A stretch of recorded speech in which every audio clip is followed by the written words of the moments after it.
저는 그런 프로그램의 애청자이기도 한데요.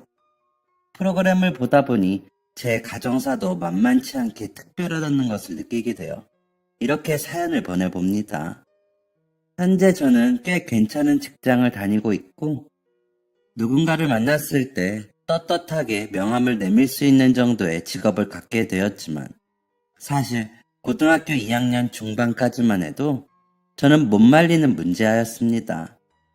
저의 방황은 꽤 이른 나이에 시작되었어요.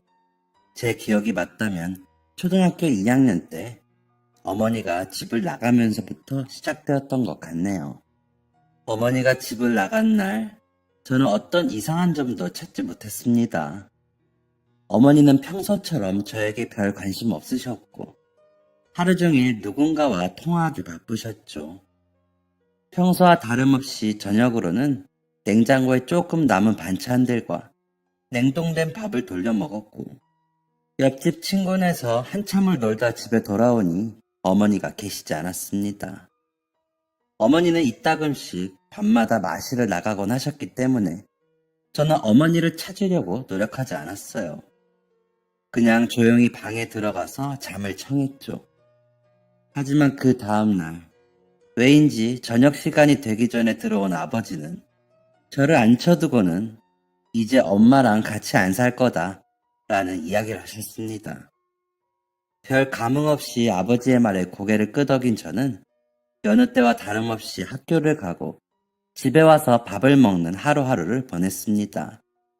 아니, 보내려고 했습니다. 제 방황의 시작은 이때부터 시작이었어요. 어머니가 집을 나간 지 일주일쯤 되었을 때였을까요? 학교에 등교해보니 친구들이 저를 두고 수군거리는 게 느껴졌습니다. 처음에는 애써 무시하려고 했지만 어린 나이에 저에게는 그것이 참 어려웠습니다. 듣고 싶지 않았지만 듣게 된 친구들의 대화의 주 내용은 집을 나간 저희 어머니에 대한 것이었어요.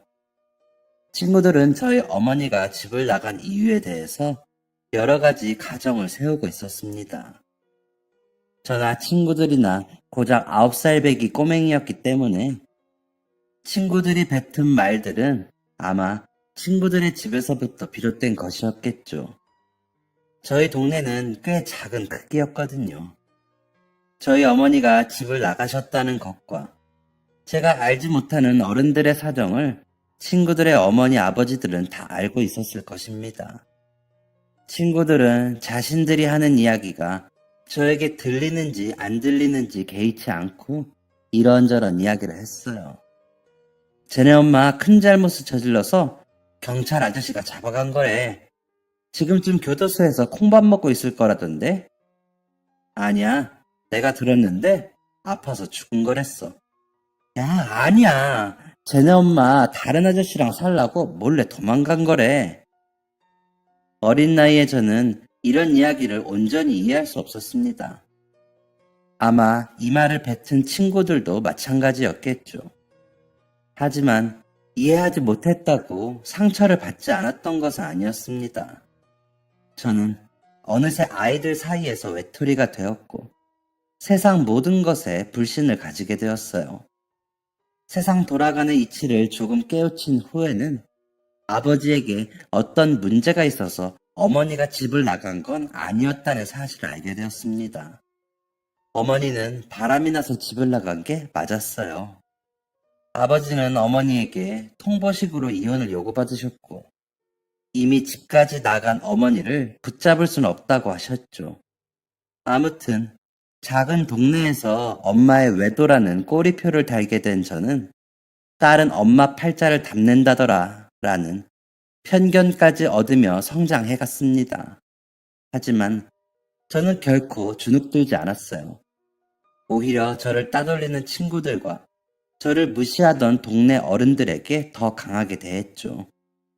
저의 그런 행동이 자격지심과 피해의식에서 비롯된 것이라는 사실을 알게 된 건 아주 나중의 일입니다. 전 저를 가지고 뒷말을 하는 것 같은 친구가 보이면 그 친구의 멱살을 잡고 주먹질을 했고 이런 행동은 죄 없는 친구를 다치게 하기에 이르렀습니다. 또 시내에 나가서 동네 어른들이 저를 보고 수군거리면 장사하는 집에 가판대를 엎어버리기도 했죠. 저의 도를 넘는 행동이 늘어나면 늘어날수록 저에게 달렸던 엄마가 바람나서 집 나간 애라는 꼬리표는 사라지고 금수만도 못한 버릇없는 계집아이라는 꼬리표가 달리게 되었습니다. 저에게서 바람난 엄마의 흔적이 사라진다는 건 나름 괜찮은 일이었어요. 그래서 저의 우악스러운 행동은 점점 심해져 갔습니다. 그렇게 지내다 보니 저를 따르는 무리들이 생겼고 저는 일명 동네 깡패로 소문이 나 있었죠. 파출소도 내 집 드나들듯 다녔어요. 그곳에서 근무하시는 경찰관님들이 제 아버지의 번호를 외우고 계실 정도였으니 말 다 했죠. 이쯤 되니 저희 아버지는 어떤 분이셨을지 궁금하실 것 같네요. 저희 아버지는 좋은 분이십니다. 이렇게 좋은 사람이 세상에 또 있을까 싶을 정도로 좋은 분이세요. 가정에 충실하고 직장에 충실하고 성실한 분이시죠. 아버지로서도 마찬가지였습니다. 다정하고 사랑이 넘치는 분이셨다고는 말 못하겠지만 그렇다고 못된 아버지는 아니었어요. 그저 사랑받아본 적 없어서 사랑을 표현할 줄 모르는 우리네 아버지의 모습 그대로인 분이십니다. 하지만 너무나 어렸고 어머니의 사랑마저 받아본 적 없었던 제가 그런 아버지의 마음을 이해할 수 있었을 리가 없었죠. 저는 사고를 쳐서 파출소에 잡혀있는 저를 데리러 온 아버지에게 발길질을 하고 의자를 집어던지는 등 자식으로서 또 사람으로서는 해서는 안 되는 행동도 많이 저질렀습니다. 하지만 그런 저에게 아버지는 단 한 번도 소리를 지르거나 손찌검을 하신 적이 없어요. 그저 내가 잘못했다. 그러니 그만해라. 라는 말만 하실 뿐이었죠. 차라리 아버지가 윽박 지르시거나 화라도 내시면 좋겠는데 제 눈에는 아버지가 답답해 보이기만 했고 저의 마음속 응어리는 풀어지지 않은 채 그렇게 쌓여만 갔습니다. 무엇을 향한 분노인지도 모른 채 세상을 향한 원망만 쏟아내던 저는 그렇게 고등학생이 되었습니다. 제가 입학한 고등학교는 제가 살던 동네에서 인구 규모도 크고 학군도 잘 잡혀있는 곳이었어요. 저는 멋모르는 어린아이였기 때문에 주변을 살펴볼 생각은 못하고 고등학생이 되고 나서도 대장질을 할 생각뿐이었습니다. 그런데 중학생 때까지만 해도 저를 따르던 아이들이 중학교를 졸업하고 난 후 연락이 안 되더니 입학 후엔 제 연락을 비롯해 제 부름마저도 무시하더군요. 그 이유를 묻는 제게 아이들은 우리도 이제 고등학생이잖아. 언제까지 그렇게 살 순 없지. 그동안 우리가 너를 따르기는 했는데 이제는 그럴 일 없을 테니까 너도 정신 차리고 공부 좀 해. 라고 이야기했습니다. 그래도 친구라고 믿었던 아이들이었기 때문에 배신을 당했다고 여긴 저는 그 자리에서 또 한바탕 주먹질을 하고 다른 무리들을 이루게 되었습니다. 동네도 커졌고 학군도 좋은 곳이었지만 문제 있는 아이들은 있었기 때문에 저는 한 무리에 속할 수 있었어요. 하지만 예전처럼 동네 대장 노릇을 하지는 못했습니다. 그저 일진이라고 하는 무리에 겨우 속해 소속감을 느끼는 정도밖에 하지 못했습니다. 진정한 우정, 친구 간의 애정, 그런 것은 바란 적도 없고 바랄 수도 없었습니다. 그저 저와 같은 무리에 속해 있는 아이들 모두가 마찬가지였을 거예요. 함께 모여 무리를 이루고 다른 학생들 위해 군림하는 우월감이 그들과 저의 전부였으니까요. 그렇게 저는 고등학교 입학 후 1년이라는 세월을 선배들의 심부름과 동급생 중 서열이 높은 아이의 시종 역할로 채워 넣었습니다. 물론 제 힘으로만 되지 않는 일은 다른 동급생들을 시키기도 했죠. 참, 지금 생각해도 부끄러운 과거네요. 이렇게 망나니처럼 살던 제가 새 인생을 살게 된 건 나영이와의 만남 덕분입니다. 나영이는 2학년 1학기 첫날 서울에서 저희 반으로 전학 온 아이였어요. 교탁 앞에 서서 당당하게 자기소개를 하는 나영이는 당차고 떳떳해 보였습니다. 저는 그런 나영이의 모습이 부러웠나 봐요. 저는 나영이의 뒷자리에 앉아 나영이의 어깨를 연필로 꾹꾹 누르며 야, 서울에서 왔다고 너무 기고만장한 거 아니야? 처음 온 날이면 고개 숙이고 분위기부터 살펴야지 라는 말도 안 되는 시비를 걸었습니다. 보통 이런 경우라면 다른 애들은 무언가 이상한 것을 느끼고 움츠러들기 마련인데 나영이는 달랐습니다. 나영이는 자신의 어깨를 꾹꾹 누르고 있는 제 연필 지우개 부분을 덥석 잡고 고개를 돌리더니 제 명찰을 흘낏 보고 이렇게 말했어요. 황유정? 이름은 예쁜데 말하는 꼬라서니는 영. 이 말을 끝으로 잡고 있던 연필을 밀치듯 놓은 나영이는 저에게 언제 그렇게 차가운 말을 했냐는 듯 다른 아이들과 하하호호 떠들었습니다. 저는 그때 생각했습니다. 아, 잘못 건드렸다. 라고요. 유정이는 얼굴도 예쁜데다가 사교성이 굉장히 좋은 아이였어요. 전학생이라고는 믿기지 않을 정도로 빠르게 기존 학생들 사이에 섞여들었죠. 게다가 공부도 잘해서 선생님들의 예쁨을 받았습니다. 팔방미인, 딱 유정이에게 어울리는 말이네요. 저는 그런 유정이가 영 마음에 들지 않았어요. 그래서 일부러 유정이에게 짓궂은 행동을 많이 했습니다. 하지만 유정이는 그런 제가 보이지 않는다는 듯이 아무렇지 않게 행동했어요. 그렇게 일방적으로 유정이에 대한 앙심을 키워가던 중 제 인생을 바꾸는 사건이 일어났습니다. 어쩌다 그런 이야기가 나왔는지는 기억나지 않습니다. 또렷하게 기억나는 것은 저와 어울렸던 무리의 한 아이가 어디선가 듣고 온 제 어머니에 대한 이야기를 먼저 꺼냈다는 것이에요.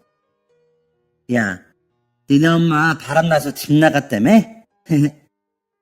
분명 저를 조롱하는 말투와 태도였습니다. 이에 저는 그만하라는 의사표시를 분명히 했지만 그 아이의 태도는 여전했어요. 얼마나 남자가 좋으면 지 새끼도 버리고 집을 나가? 여자가 애를 낳으면 모성애라는 게 생긴다는데 너네 엄마는 그딴 것도 없었나 보다. 이후에는 주변 아이들마저 이런 말에 동조하기 시작했어요. 그러니까 아무리 남자한테 미쳐도 그렇지 보통 자기 자식은 데려가지 않냐? 야, 네 인생도 진짜 불쌍하다. 불쌍하다고 말은 했지만 정말 저를 안타깝게 생각하는 말투는 아니었습니다. 어디 한번 당해보라는 고약한 심보가 그대로 느껴지는 말투였죠. 그런데 여기까지는 참을 수 있었습니다. 그동안 들으면서 자라온 이야기니까요. 하지만 처음 이 이야기를 꺼낸 아이의 입에서 나온 말은 저를 도저히 참을 수 없게 만들었습니다. 그 말에 별다른 타격을 받지 않아 하는 제가 꼴보기 싫었던 그 아이가 최후의 수단으로 제 아버지를 들먹였기 때문이죠. 아, 알만하네. 얘 지금 아빠랑 둘이 산다고 하지 않았어? 이 정도면 니네 아빠한테 문제 있는 거 아니냐?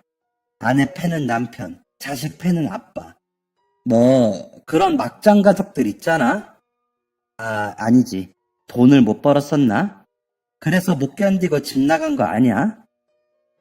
한 번도 본 적 없는 저의 아버지를 들먹이며 자기네들끼리 깔깔거리는 일진 무리들을 보며 저는 분노를 참을 수가 없었습니다.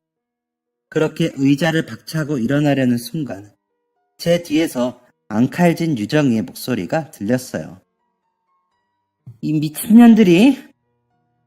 유정이의 고함을 들은 다른 아이들은 뭐 하냐는 듯 유정이를 노려보았고 이후에는 온갖 욕설이 섞인 개싸움이 이어졌습니다. 저는 유정이 같은 모범생이 대체 왜 이런 행동을 하는 건지 이해하지 못하며 상대 아이들과 싸울 뿐이었죠. 교실에서 있었던 싸움은 선생님들의 개입으로 일단락되었고 각자 반성문을 써서 제출하고 교내 봉사를 하는 것으로 정리되었습니다. 사실 징계를 받을 만한 사안이었는데 유정이가 워낙 선생님들의 신임을 받고 있던 학생이다 보니 가볍게 끝날 수 있었던 것이죠. 그날 이후 저는 일진무리에서 완전히 배제되었고 왕따가 되고 말았습니다. 저는 소속감만으로 학교 생활을 하던 사람이었기 때문에 친구들 사이에서 투명 인간 취급을 당하는 걸 너무 힘들어 했어요. 그래서 점차 학교를 나가지 않게 되었습니다. 그렇게 학교를 나가지 않았던 날, 저는 동네에서 우연히 유정이를 보게 되었습니다. 분명히 학교를 가야 할 시간인데 유정이가 동네에 있다니 의아했죠. 유정이는 저를 발견하자마자 환하게 웃으며 손을 흔들었습니다. 야, 오나영! 하지만 저는 저를 향해 성큼성큼 걸어오는 유정이를 피해 도망치고 말았어요. 하지만 유정이는 도망치는 저를 너무나 손쉽게 따라잡았습니다. 뭐야, 왜 도망을 가? 사람을 봤으면 인사를 해야지. 학교 밖에서 보니까 얼마나 반갑냐. 그나저나 너도 이 동네 사는 줄은 몰랐네. 너 왜 요즘 학교 안 와? 저번에 애들이랑 싸운 것 때문에 그래? 야, 걱정하지 말고 학교 와. 내가 있잖아. 유정이는 할 말이 많았는지 저를 옆에 앉혀두고 온갖 이야기를 꺼내두었습니다. 첫 만남 때 제가 유정이에게 한 말이나 그동안 제가 유정이를 못살게 굴었던 건 모두 잊은 것처럼 말이죠. 나름 양심의 가책이라는 것을 가지고 있던 저는 유정이에게 조용히 물었습니다. 물론 곱게 물어보지는 못했어요. 너 내가 불쌍해서 이래? 친구들이랑 한바탕 하고 그러고 나서 왕따 된 게 불쌍해서 이러지? 너가 이런다고 내가 고마워할 것 같아? 제 말을 들은 유정이는 제 눈을 빤히 쳐다보더니 이내 제 등짝을 한 대 후려치고 크게 웃기 시작했습니다. 너 진짜 말 얄밉게 한다. 누가 너 불쌍해서 그런데? 같은 반 친구를 밖에서 만났는데 반가워서 인사한 거지. 저는 유정이의 말에 괜히 얼굴이 화끈거리는 것을 느꼈습니다. 저를 대하는 유정이의 태도가 훨씬 어른스러워 보였기 때문이죠. 저는 그렇게 유정이 앞에서 도망치듯 자리를 피하려고 했습니다. 하지만 유정이는 그런 제 뒤를 얼른 따라잡았어요. 결국 저는 유정이와 함께 동네 인근을 돌아다니며 이런저런 이야기를 하게 되었습니다. 그런데 너는 왜 학교 안 가고 여기 있는 거야? 아, 엄마가 병원에 가셔야 해서. 어디 아프셔? 응, 몸이 좀 약하셔. 평소엔 주말마다 나랑 병원을 같이 가시는데 이번엔 좀 급하게 검사를 해야 해서 내가 학교를 뺐지 뭐. 너 공부도 잘하고 좋은 대학 갈 거라고 하던데 출석 뭐 그런 거 중요한 거 아니야? 중요하지. 그런데 그것보다 엄마가 더 중요하잖아. 지금 당장 보호자가 있어야 검사를 할 수 있다는데 내가 어떻게 학교를 가냐? 짧은 대화였지만 저는 이 대화에서 유정이에게 아버지가 안 계시다는 것, 그리고 몸이 약한 유정이의 어머니는 의탁할 곳이 없다는 사실까지 알게 되었습니다. 마지막으로 유정이는 이런 자신의 상황을 전혀 문제로 여기지 않는다는 것 또한 알게 되었죠. 엄마는 지금 집에서 쉬고 계셔. 잠기가 워낙 밝으신 분이라 편하게 못 주무실까봐 잠깐 나와 있는 거고. 아, 이제 들어가 봐야겠다. 엄마 깰 때쯤 저녁 만들어 두려고. 유정이는 저에게 이렇게 만나서 반가웠다는 인사를 건넸고 꼭 학교에서 다시 보자는 말을 남기고 일어나려고 했습니다. 그런데 그때 크게 제 이름을 부르는 소리가 들렸어요. 고개를 들어보니 지난번 학교에서 한바탕 했던 그 무리더라고요. 야, 너네 사이 안 좋은 것 같더니 이제 보니 사이 좋다? 낄낄거리며 웃는 녀석들의 모습을 보니 속이 다시 뒤집히는 기분이었습니다. 하지만 학교에서처럼 또다시 싸울 수는 없는 노릇이었기 때문에 저와 유정이는 모른 척 곁을 지나가려고 했죠. 그런데 부모 없는 애들끼리 뭔가 통하는 게 있는 건가? 라는 말이 들렸고 이번엔 제가 참을 수 없었습니다. 유정이는 과하게 흥분한 저를 말렸지만 이미 한 차례 마음에 앙금이 있는 상태의 저는 쉽게 진정할 수 없었어요. 결국 싸움은 꽤 크게 났었고 이웃 주민의 신고로 저와 유정이 그리고 다른 일진 무리들은 경찰서로 연행되고 말았습니다. 무슨 여고생들이 패싸움이야, 패싸움은. 그리고 6명이서 2명이랑 싸우는 게 말이 된다고 생각하니 너희는? 내가 진짜 별꼴을 다 본다. 경찰 아저씨의 잔소리는 모든 아이들의 보호자가 올 때까지 계속되었습니다. 양측의 부모님들과 학교 선생님들까지 모두 동원되고 나서야 경찰서에서 빠져나올 수 있었던 저와 유정이는 어두워 보이는 아버지, 어머니의 손에 이끌려 저녁을 먹으러 가게 되었어요. 불편한 식사를 마치고 아버지는 어른들끼리 할 이야기가 있으니 저와 유정이는 잠시 밖으로 나가 있으라고 말씀하셨죠. 저는 잠자코 유정이와 나와 멍하니 앉아 있었습니다. 그런데 그 침묵을 깬 건 다름 아닌 유정이었어요. 유정이는 또다시 제 등을 소리나게 때리더니 야, 너 때문에 내가 진짜 별일을 다 겪어본다 라며 웃어댔죠. 저는 유정이를 미친 건가? 라는 표정으로 바라보았지만 유정이는 웃음을 멈출 생각이 없었습니다. 그리고 약간의 웃음기를 띤 채 자신의 이야기를 하기 시작했어요. 너도 이제 알겠지만 나는 아빠가 없어. 재작년에 병으로 돌아가셨거든. 내가 아주 아기일 때부터 몸이 아프셨던지라 나는 아빠가 살아계실 때도 아빠 없는 애 소리를 많이 듣고 자랐어. 아빠 가족들은 내가 아빠 잡아먹고 태어난 딸년이라고 못살게 굴기도 했고. 저는 조용히 유정이의 이야기를 들을 뿐이었습니다. 내가 왜 학교에서 너 대신 화를 냈는지 궁금하지 않았어? 나는 네가 그 기집애들한테 그런 말을 듣고도 아무렇지 않아 하는 모습이 꼭 나 같은 거에 화가 났어. 너 옛날부터 엄마 없는 애 소리 자주 들었지? 그리고 그런 얘기를 하도 들으니까 익숙해진 거고. 고개를 끄덕이고 있는 저에게 유정이는 말을 덧붙였습니다.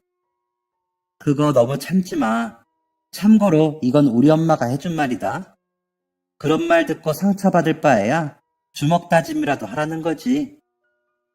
유정이의 말은 저에게 꽤나 위로가 되었지만 저는 유정이와 저의 다른 점에 집중할 수밖에 없었습니다. 너는 엄마랑 사이가 되게 좋은가 보네. 이 말을 들은 유정이는 아차 싶은 표정이었어요. 무언가를 생각하는 듯 했던 유정이는 한참 가라앉은 목소리로 또다시 자신의 이야기를 꺼내놓았습니다. 아니, 나 엄마랑 사이 별로 안 좋아. 그냥 좋아지려고 아직도 노력하는 중이야. 엄마를 끔찍하게도 생각하는 것 같았던 유정이의 입에서 이런 말이 나오다니 저는 조금 깜짝 놀랐습니다. 엄마는 맨날 바빴어. 일을 하느라 바빴던 것도 아니었고 아빠 간병하느라 바빴던 거였지. 내가 조금 큰 다음부터는 일주일에 반 이상을 아빠 병실에서 보내시더라고. 나는 그게 왜 그렇게 못마땅했는지 모르겠어. 아마도 나는 아빠 없는 애 소리를 듣고 친가 쪽 사람들한테 구박받는 게 엄마가 내 옆에 없었기 때문이라고 생각했던 것 같아. 저는 유정이가 겪었던 상황이 저와 굉장히 비슷하다는 생각을 하며 유정이의 말에 귀를 기울였습니다. 그래도 엄마한테 티를 내진 않았어. 착한 딸내미 노릇을 했던 거지. 그런데 내가 그럴 수 있었던 이유는 언젠간 아빠가 건강을 회복할 거라는 믿음 때문이었어. 솔직히 엄마가 그렇게 열심히 간병을 하는데 안 나오면 이상하잖아. 유정이는 괜히 발에 치이는 돌멩이를 발로 툭툭 건들고 있었습니다. 그런데 아빠가 죽었어. 그리고 아빠가 죽은 지 한 달도 안 돼서 엄마는 쓰러졌고, 엄마가 쓰러지기만을 기다린 건지 엄마가 쓰러지자마자 아빠 형제들은 아빠의 조금 남아있던 재산까지 털어가더라. 나는 그 모습을 지켜볼 수밖에 없었어. 아는 것도 없고 도움받을 만한 어른도 없었으니까. 진짜 온몸이 부들부들 거릴 정도로 화가 나는데 할 수 있는 게 아무것도 없다는 게 얼마나 끔찍한지 알아? 저는 잠자코 유정이의 말을 기다렸습니다. 무진장 끔찍해. 근데 그 끔찍한 감정이 나한테 알려준 게 하나가 있어. 그게 뭐냐고 묻는 제 눈빛에 유정이는 주먹을 불끈 쥐어 보이며 이렇게 말했습니다. 화는 내일 사람한테 내야 하는 거다. 그리고 눈 뜨고 코 베이지 않게 똑똑한 어른이 되자. 내가 화낼 대상은 우리 엄마가 아니었어. 아빠도 아니었지. 아빠는 원치 않게 아팠을 뿐이었고, 엄마는 그런 아빠를 너무 사랑했을 뿐인 거야. 나쁜 건 아빠가 죽길 바랬다는 듯이 행동한 아빠의 가족들이었던 거고. 그래서 난 엄마를 미워하는 것을 멈추기로 했어. 그리고 화를 낼 사람한테 내기로 했지. 너를 도와준 것도 이런 이유 때문이야. 그럼 너가 공부를 열심히 하는 것도 그런 이유 때문이야? 야, 당연하지. 아빠 재산은 그렇게 털렸고, 엄마도 가진 거 하나 없고, 내가 뭘로 성공할 수 있겠냐? 가진 건 머리뿐인데, 이거라도 열심히 굴려야지. 유정이의 말을 들은 저는 한없이 부끄러워지는 감정을 느꼈습니다. 나는 세상에 대한 자격지심과 피해의식으로 똘똘 뭉쳐서 온 세상을 적으로 만들고 있었는데, 유정이는 무엇을 위해 어떻게 살아야 하는지 확실한 목표를 가지고 있었으니까요. 엄마한테 화내는 걸 멈추니까 보이지 않던 게 보이더라. 엄마는 나한테 관심이 없는 사람인 줄 알았는데 너네 아빠 이제 진짜 죽었다며? 라고 나를 놀리는 애들이 있는 걸 보고 그 애들 집까지 쫓아가서 걔네들 엄마랑 엄청나게 싸우시더라. 나는 우리 엄마가 그렇게 소리 지르는 거 처음 봤잖아. 근데 그때 우리 엄마 몸이 안 좋아서 약을 한 봉지씩 달고 살았었거든. 약 때문에 온몸이 퉁퉁 부어 있으면서도 우리 딸한테 사과시키세요 라고 소리 지르시더라고. 그리고 나와서는 저런 말 때문에 상처받지 말고 너도 한 소리 해 라고 으름장을 놓는데 솔직히 좀 감동이었어. 가만히 이야기를 듣고 있는 저에게 유정이는 마지막으로 이런 말을 남겼습니다. 그러니까 너도 너희 아버지 너무 미워하지 마. 너가 한꺼풀 걷어내서 보면 새롭게 보이는 너네 아버지의 모습이 있을 거야. 이 말을 끝으로 유정이는 엉덩이를 털어내며 일어났고 저에게 물었습니다. 나는 눈 뜨고 코 베이는 사람들이 없도록 변호사가 될 거야. 너는? 부끄럽게도 저는 유정이의 말에 대답할 수 없었습니다. 저는 한 번도 미래에 대해 생각해 본 적이 없었거든요. 가만히 앉아있는 저에게 유정이는 없으면 지금부터 생각해보자. 일어나. 너네 아버지 나오신다. 라고 말하며 제 손을 이끌었죠. 저는 그날 밤 집으로 돌아가서 꽤 깊은 사색의 시간을 가졌습니다. 그날은 제 인생이 뒤바뀐 날이었어요. 저는 그 다음 날부터 손에서 놓았던 책을 다시 잡았습니다. 초등학생 때부터 놓은 공부를 따라가는 게 정말 쉽진 않았지만 다행히 공부머리가 없는 건 아니었던 터라 고등학교 2학년 겨울방학이 시작되던 시점에는 중학교 진도까지 마칠 수 있었습니다. 유정이의 도움이 컸죠. 저는 매일매일 유정이와 함께 공부를 하며 우정을 쌓아갔습니다. 경찰서에서 한 번 만났던 경험이 있던 저희 아버지와 유정이의 어머니도 저희에게 응원을 아끼지 않으셨죠. 당연히 아버지와의 관계도 좋아졌습니다. 유정이의 말대로 저도 모르게 생긴 아버지에 대한 선입견을 드러내니 아버지의 애정과 사랑이 보이더라고요. 그렇게 고등학교 3학년을 마치고 졸업했을 때 유정이는 본인이 원했던 서울의 한 대학에 법학과로 입학하게 되었고 저는 1년 재수 끝에 유정이와 같은 학교 공과대학에 입학하게 되었습니다. 함께 자취를 시작한 저와 유정이에게는 한 가지 고민이 있었어요. 집에 홀로 남은 부모님에 대한 걱정이었죠. 특히 유정이의 걱정은 더 컸습니다. 유정이 어머니의 건강은 많이 좋아지긴 했지만 여전히 주변의 도움이 필요한 수준이었거든요. 결국 저와 유정이는 두 분의 관계를 더욱 돈독히 해드리기로 마음먹었습니다. 저희 아버지도 일밖에 모르는 인생을 사셨기 때문에 친구와의 시간이 필요한 분이셨거든요. 그렇게 저희는 매주 금요일마다 본가로 향해서 두 분이 만날 만한 자리를 마련해 드렸고, 그렇게 한 학기가 흐르고 나니 저희 없이도 두 분은 매우 각별한 사이가 되셨습니다. 그리고 1년이 지나자 두 분 사이에서 묘한 기류가 흐르고 있다는 것을 느끼게 되었어요. 그것을 느낀 건 저뿐만이 아니었어요. 나영아, 우리 엄마랑 너네 아빠 뭔가 이상하지? 너도 그렇게 생각해? 뭔가 서로 마음이 있는 건 확실한데 서로 뭔가 눈치 보면서 모르는 척하고 있는 듯한 느낌? 저와 유정이는 서로의 어머니, 아버지가 인연을 맺는 것에 부정적이지 않았습니다. 아니, 오히려 환영하는 쪽이었죠. 그렇다 보니 계속해서 눈치만 보고 마음이 있는데도 없는 척하는 부모님들의 모습이 안타깝게 여겨지기도 했어요. 결국 저는 아버지에게 돌직구를 날리고 말았습니다. 아빠, 유정이네 아줌마한테 관심 있어? 저는 처음으로 무뚝뚝한 아버지의 얼굴에서 당황스러움이란 감정을 읽을 수 있었습니다.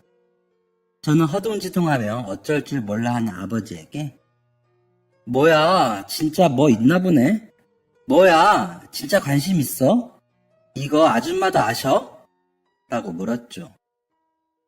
자식한테 이런 말 해도 되는지 모르겠는데 라며 우물쭈물하는 아버지에게 저는 이제 다 큰 자식인데 무슨 상관이냐.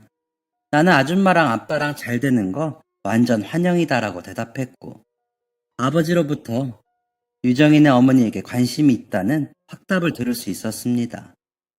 그런데 조금 이상한 부분이 있었어요. 아버지가 마음을 여러 번 표현했지만 유정이의 어머니가 계속해서 대답을 회피하신다는 것이었어요.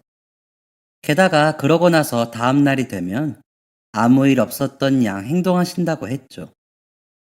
확실히 이상하네. 유정이네 아줌마가 그러실 분은 아닌데. 이거 누가 봐도 어장관리잖아.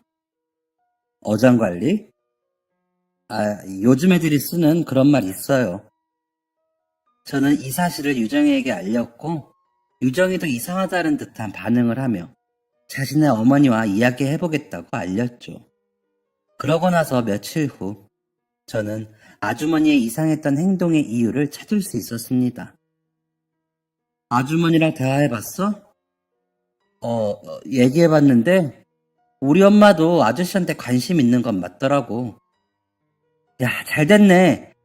지금 당장이라도 두 분이서 이어질 수 있는 거잖아. 그런데 그게 우리 엄마 입장도 좀 이해가 돼.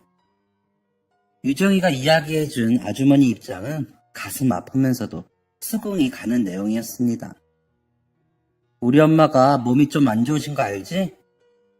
그치, 알지. 물론 지금은 많이 괜찮아지셨지만 언제 또 악화될지 모르는 상황인 것도 알고 있고? 그치, 나도 알고 우리 아빠도 알지. 유정이의 어머니는 왜 나영이의 아버지한테 마음이 있으면서도 만나지 않는 거냐라는 질문에 이렇게 대답하셨다고 합니다. 너희 나이라면 이 사람도 만나보고 저 사람도 만나보고 할 수 있겠지. 그런데 엄마 나이가 되면 그게 안 돼. 내가 이 나이 먹고 20대의 너희처럼 연애를 하는 건 말이 안 되잖니. 누군가와 가볍게 데이트도 해보고 만났다가 아닌 것 같으면 헤어지는 거 그게 참 어려운 일이 됐다. 하지만 이것만으로는 설명이 부족했어요. 저와 유정이가 보기에 두 분의 마음은 꽤 깊어 보였거든요. 그게 정말 다야? 나이가 있으시니까 새로운 만남이 부담스럽다는 거? 그게... 유정이는 무거운 표정으로 어머니가 하신 말을 전해주었습니다. 그리고 엄마 몸이 아픈 거 그걸로 피해 끼치고 싶지 않아. 아픈 사람 곁에 있는 게 얼마나 힘든 일인지 내가 몰랐더라면 염치불구하고 나영이네 아버지 만나봤을 것 같아. 그런데 엄마는 너무 잘 알잖아. 아픈 사람 옆에 남아있는 일이 얼마나 힘든지. 결국 유정이의 어머니는 자신의 건강이 저희 아버지에게 민폐가 될까봐 걱정하고 계신 것이었어요. 게다가 엄마는 아빠 간병을 하다가 병을 얻었으니까 너희 아버지도 혹시 그렇게 되실까봐 걱정하고 있는 것 같아. 여기까지 들었는데 저희가 무엇을 더 어떻게 할 수 있었겠어요? 결국 저희는 두 분을 이어드리는 걸 포기하고 두 분이 그저 좋은 친구로라도 남기를 바라고 있었습니다. 아버지도 유정이 어머니에게 이야기를 들었는지 상황을 아시는 눈치였죠. 그런데 이런 두 분의 관계를 뒤집을 만한 사건이 벌어졌습니다. 저와 유정이는 2학년 1학기 기말고사를 마치고 종강의 기쁨을 만끽하는 중이었습니다. 그런데 그때 유정이에게 한 통의 전화가 걸려왔어요. 전화를 받은 유정이의 표정은 급격하게 굳어지더니 이내 전화를 끊은 유정이는 곧 울 것 같은 목소리로 저에게 말했습니다. 나영아, 어떡해. 우리 엄마 쓰러졌대. 저는 극도로 불안해하는 유정이를 이끌고 병원으로 향했습니다. 병원에서는 유정이의 어머니가 간 이식이 필요한 상황이라고 말했어요. 지금 당장 일상으로 복귀하는 건 무리라고 판단되고 입원해서 약물 치료를 받으며 몸을 안정시키고 이식자를 찾아서 이식을 진행하는 게 좋을 것 같습니다. 간이식 1순위로는 당연히 유정이가 언급되었습니다. 그런데 유정이는 간 이식에 적합하지 않다는 진단을 받았습니다. 유정이의 간이 이식할 만한 수준의 크기가 되지 않았거든요. 자신의 간을 어머니에게 드릴 수 없다는 사실을 알게 된 유정이는 엉엉 울며 자책하기 시작했어요. 자신이 엄마 옆에 있었다면 엄마가 이 지경이 될 때까지 가만히 두지 않았을 거라고 말이죠. 저는 그런 유정이를 아무 말 없이 위로할 수밖에 없었습니다. 저도 검사를 실시했지만 간이식 부적합 판정을 받았거든요. 그런데 아주 의외의 곳에서 이식자가 나타났습니다. 바로 저희 아버지였죠. 평소 건강 하나만큼은 자신 있으셨던 아버지는 여러 가지 검사를 한 후 간 이식이 적합하다는 판정을 받고 그렇게 유정이 어머니의 이식자가 되셨습니다. 아버지와 유정이 어머니는 여러 가지 절차를 밟은 후에 곧바로 수술에 들어가셨습니다. 상태가 좋지 않으셨던 유정의 어머니는 이식자가 누구인지도 모른 채 수술을 받게 되셨죠. 유정이는 수술이 진행되는 내내 제 손을 꼭 붙잡으며 미안하다는 말을 반복할 뿐이었어요. 미안해. 내가 이식이 가능했으면 너희 아버지가 수술실에 들어갈 일은 없었을 텐데. 괜찮아. 이식을 하겠다고 하신 건 아버지 선택이었고 너가 미안할 거 없어. 무엇보다 다른 기증자를 기다릴 만한 여유가 없었던 건 내가 제일 잘 알아. 그러니까 너무 자책하지 마.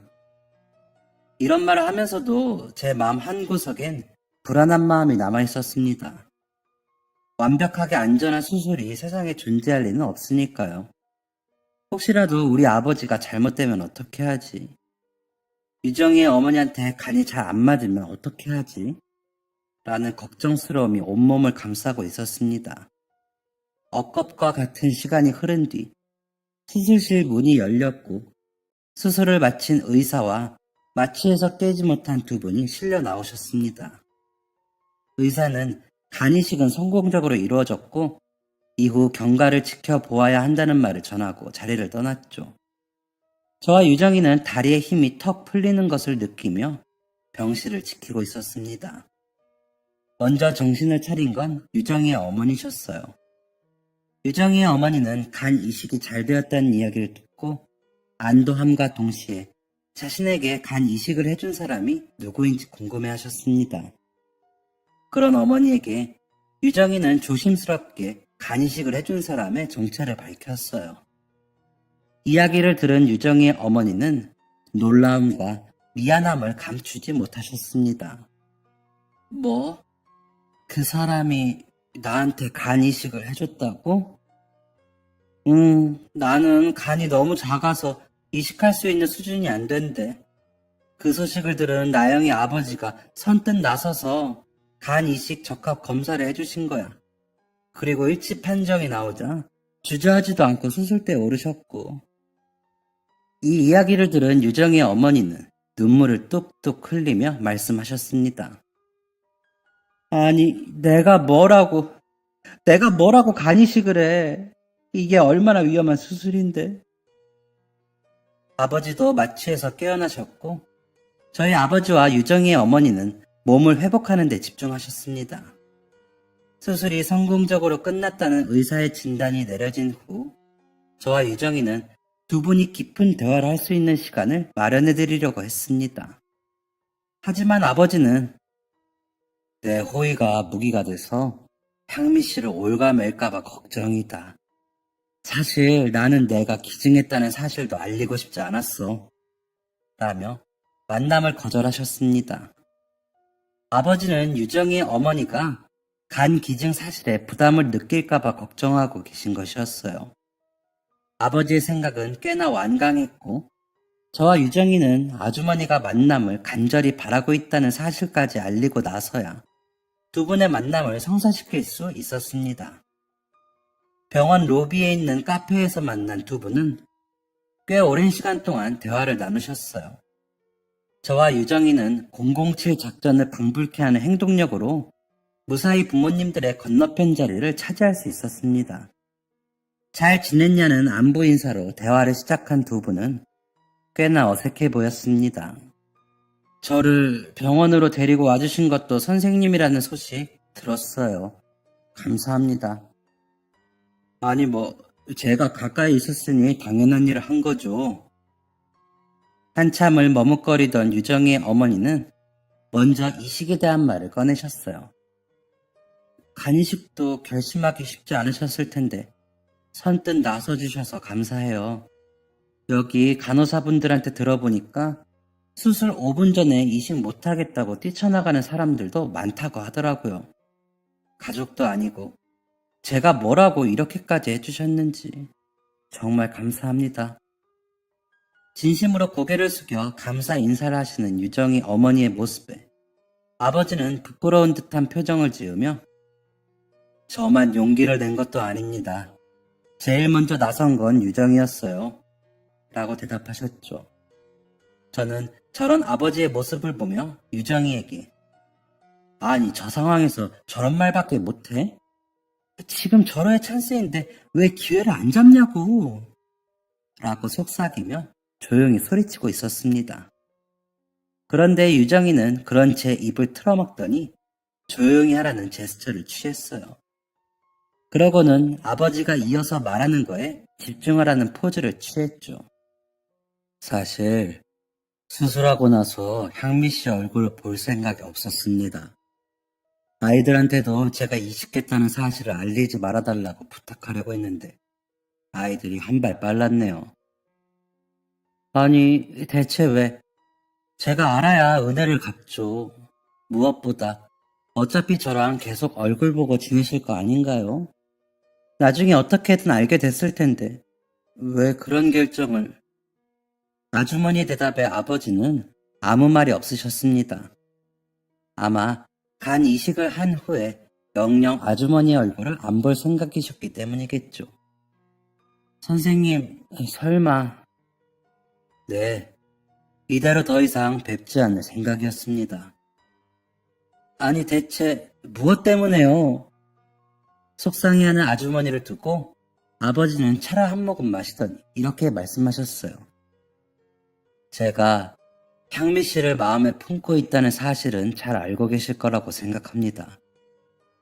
아주머니가 아무 대답 없이 찻잔만 바라보고 있자 아버지는 말을 이어가셨어요. 하지만 향미 씨는 제 마음을 받아줄 준비가 안 되어 있다고 하셨고 그 이유 중에 하나로 건강 문제를 꼽으셨죠. 혹시나 제 건강을 해칠까봐 만남도 미뤄왔는데 결국 제가 간이식을 해주었다는 걸 알게 되면 향미 씨가 죄책감을 느끼실까 걱정되었습니다. 무엇보다 말하기를 주저하는 아버지의 표정을 지켜보던 저와 유정이는 침을 꼴깍 삼키며 상황을 지켜보고 있었어요. 무엇보다 향미 씨가 그런 미안한 마음으로 저와의 만남을 억지로 허락할까 걱정되었습니다. 아버지의 속마음을 들은 아주머니의 눈에는 눈물이 그렁그렁 맺혀 있었습니다. 곧 눈물을 터뜨릴 것 같은 아주머니의 모습에 아버지는 당황하셨고, 아버지가 티슈를 건네기도 전에 아주머니의 눈에서는 눈물이 떨어지고 말았어요. 왜 그런 생각을 하세요? 아주머니는 뒤늦게 건넨 티슈로 연신 눈물을 훔치며 아버지에게 이렇게 이야기하셨습니다. 저도 선생님한테 마음이 있는 걸 아시잖아요. 그런데 왜 그런 생각을 하시냐고요? 저와 유정이는 아주머니도 아버지에게 마음이 있다는 사실을 알고 있었기 때문에 그저 묵묵히 아주머니의 이야기에 집중할 뿐이었지만 아버지의 태도는 달랐습니다. 아버지는 그게 무슨 소리냐는 마음을 숨기지 못하며 당황스러운 표정을 짓고 있었어요. 그런 아버지의 표정에 당황한 건 저와 유정이뿐만이 아니었습니다. 아주머니는 아버지의 표정을 보고는 설마 모르고 계셨어요?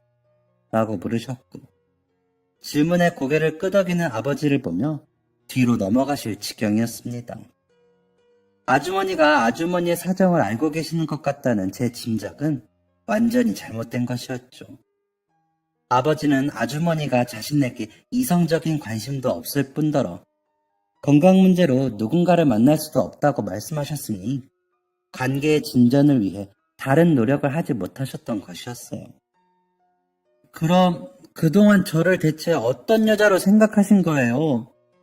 라고 묻는 아주머니의 물음에 아버지는 왜 안 되는지 이유도 설명해 주셨으니 더 이상 바랄 게 없다고 생각했고 이렇게 곁에 있는 것으로 만족하려고 했습니다. 라고 대답했습니다.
저와 유정이는 눈을 마주치며 이 사태를 어떻게 수습해야 하는지 생각했어요.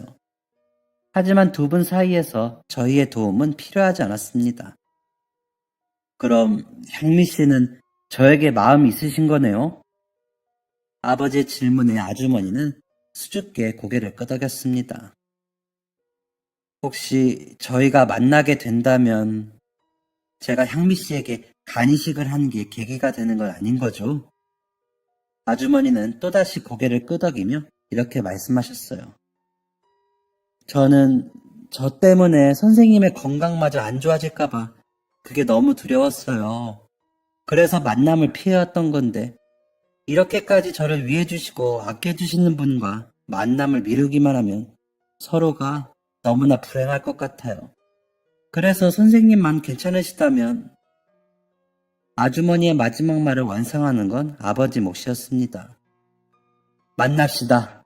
향미 씨가 저에게 기회를 주신다면 제가 로맨틱한 사람도 안 되고 다정한 사람도 아닙니다마는 노력해보겠습니다. 아버지의 이 말의 끝으로 저와 유정이는 눈을 마주치고 조용히 만세를 불렀습니다. 두 분은 병원에서부터 연애를 시작하셔서 태어난 이후에도 2년 정도 만남을 이어가셨고 결국 부부의 인연을 맺으셨습니다. 저와 유정이는 꼭 친자매처럼 보인다는 말에 더 이상 해명을 할 필요가 없어졌어요. 이제 저와 유정이는 친구를 넘어 가족이 되었으니까요. 두 분은 지금도 꾸준히 병원을 함께 다니며 건강검진을 받고 계세요. 수술한 부분은 잘 자리 잡았고 이따금 받는 건강검진으로 충분히 관찰이 가능하다고 하네요. 저희 아버지의 건강은 아주머니, 아니 어머니의 염려가 무색할 정도로 좋으십니다. 내 평생의 자랑은 내 딸과 건강이다. 라는 아버지의 농담을 이젠 인정할 수밖에 없게 되었네요. 모든 일이 잘 풀린 후 아버지와 진지한 이야기를 나눴던 적이 있습니다. 그때 아버지는 이런 말씀을 하셨어요. 무뚝뚝한 아빠 밑에서 자라느라 너가 많이 상처받았을 거라는 거. 향미 씨가 아니었다면 아마 나는 평생 몰랐을 거야. 그런 향미 씨를 알게 해준 너에게 참 고맙고 또 처음부터 좋은 아버지가 되어주지 못해서 미안하다. 저는 아버지에게 이렇게 말씀드렸습니다. 아빠는 단 한 번도 나한테 사과할 만한 행동을 한 적이 없어. 부녀 간의 돈독한 정은 깊은 대화에서 비롯된다는 것을 알게 되는 시간이었죠. 유정이는 대학을 졸업한 후 오랜 꿈이었던 변호사가 되었고 저는 뒤이어 졸업한 후 대기업 연구직으로 들어가게 되었습니다. 저는 아직 미혼이지만 유정이는 그동안 좋은 사람을 만나 재작년엔 아름다운 신부가 되기도 했습니다. 양손에 아버지와 어머니의 손을 잡고 나란히 입장하는 유정이의 모습이 참 예뻤는데 아마 유정이의 돌아가신 아버지도 그 모습을 보며 기특해하지 않으셨을까 하는 생각이 듭니다. 참고로 유정이는 결혼하자마자 아이를 가져서 지금은 한 아이의 엄마가 되었어요. 저에게 시비를 거는 일진 무리들에게 의자를 집어던지던 유정이의 모습이 눈에 선한데 하나의 엄마가 되었다니 감개가 무량하네요. 태어난 아이를 보며 몰래 눈물을 훔치는 아버지의 모습을 보며 놀려대던 기억도 하나의 추억으로 남아있습니다. 저는 엄마가 집을 나갔다는 이유로 편견 어린 시선을 받아야 했고 그로 인해 세상을 삐뚤어지게 바라보기도 했습니다.